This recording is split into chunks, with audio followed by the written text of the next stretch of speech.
মোথাবাড়ির অশান্তিতে এনআইএর নজরে social media. স্ক্যানারে মোফাক্কেরুলের ফেসবুক ইউটিউব পেজ। এনআইএর নজরে ব্রেন অফ বেঙ্গল নামে একটি পেজ। অশান্তির সময় একাধিক পেজ থেকে লাইভ, অশান্তির ভিডিও একাধিক পেজ থেকে শেয়ার। সোশ্যাল মিডিয়ায় উস্কানিমূলক মন্তব্যের নজর এনআইএর। কারা কিভাবে জমায়েত সংগঠিত করলো তদন্তে এনআইএ।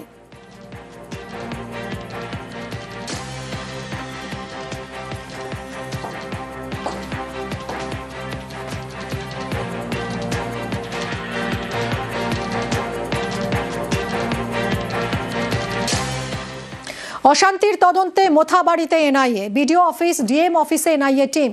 মোথাবাড়ির কালিয়াচক 2 বিডিও অফিসে যায় এনআইএ।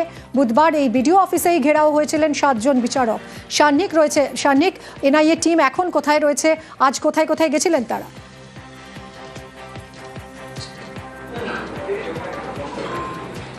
দেখো, এই মুহূর্তে এনআইএর ডিআইজির নেতৃত্বে যে মূল তদন্তকারী দল, সেই তদন্তকারী দল এসে পৌঁছেছে মালদার জেলা শাসকের দপ্তরে।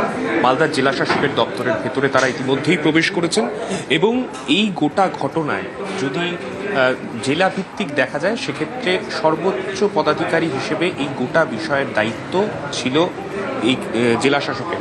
তার কারণ মূলত বুধবার যে সময় এই ঘটনা ঘটছে, সেই সময় ডিইও হিসেবেও আমরা জানি যারা জেলা শাসকরা থাকেন তারাই ডিস্ট্রিক্ট ইলেকটোরাল অফিসার হিসেবে এই যাবতীয় নির্বাচন সম্পর্কিত যা যা কাজ থাকে সেই কাজের দায়িত্বে থাকেন।